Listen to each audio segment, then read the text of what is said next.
മട്ടന്നൂർ നഗരസഭയിലെ കൂൾ ബാറുകളിലും ഹോട്ടലുകളിലും വർദ്ധിപ്പിച്ച ലൈമിന്റെ വില കുറയ്ക്കാൻ തീരുമാനം. മട്ടന്നൂർ നഗരസഭാ ചെയർമാൻ എൻ ഷാജിത്തിന്റെ നേതൃത്വത്തിൽ നടത്തിയ രാഷ്ട്രീയ പാർട്ടികളുടെയും വ്യാപാരികളുടെയും യോഗത്തിലാണ് തീരുമാനമായത്. 20 രൂപയിൽ നിന്ന് 2 രൂപയാണ് കുറയ്ക്കുക. മട്ടന്നൂർ നഗരത്തിലെയും പരിസര പ്രദേശങ്ങളിലെയും കൂൾ ബാറുകളിൽ കഴിഞ്ഞ ദിവസമാണ് ലൈമിന് വില വർദ്ധിപ്പിച്ചത്. 15 രൂപയുണ്ടായിരുന്ന ലൈമിന് 5 രൂപ വർദ്ധിപ്പിച്ച് 20 രൂപയാക്കുകയായിരുന്നു. ഒറ്റയടിക്ക് 5 രൂപ വർദ്ധിപ്പിച്ചതോടെ രാഷ്ട്രീയ പാർട്ടികൾ പ്രതിഷേധവുമായി രംഗത്ത് വരികയായിരുന്നു. കോൺഗ്രസ്, യൂത്ത് കോൺഗ്രസ്, ഡിവൈഎഫ്ഐ നേതാക്കൾ നഗരസഭാ ചെയർമാൻ എൻ ഷാജിത്തിന് പരാതി നൽകുകയായിരുന്നു. ചെയർമാന്റെ അധ്യക്ഷതയിൽ രാഷ്ട്രീയ പാർട്ടി പ്രതിനിധികളെയും വ്യാപാരികളെയും വിളിച്ചു ചേർത്ത യോഗത്തിലാണ് വർദ്ധിപ്പിച്ച വിലയിൽ നിന്ന് 2 രൂപ കുറയ്ക്കാൻ തീരുമാനമായത്.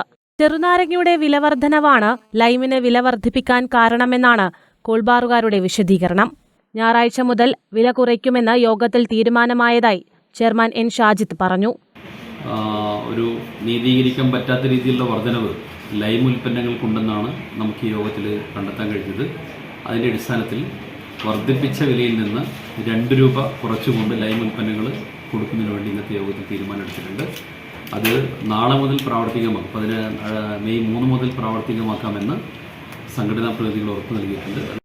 നഗരസഭാ സെക്രട്ടറി അനീഷ്, വിവിധ രാഷ്ട്രീയ പാർട്ടി നേതാക്കളായ സരീഷ് പൂമരം, അഖിൽദാസ്, AK രാജേഷ്, T ദിനേശൻ, ഹനീഫ കാരക്കുന്ന്, വ്യാപാരി നേതാക്കളായ Mustafa Davari, Ganesan Kunnummal, hotel and restaurant association നേതാക്കളായ Yusuf Raravis, A Pradeepan, ജനപ്രതിനിധികളായ K Majeed, PP Abdul Jaleel, P പ്രമിജ, PK Nisha, T Sujitha തുടങ്ങിയവർ പങ്കെടുത്തു. News bureau, Mattannur.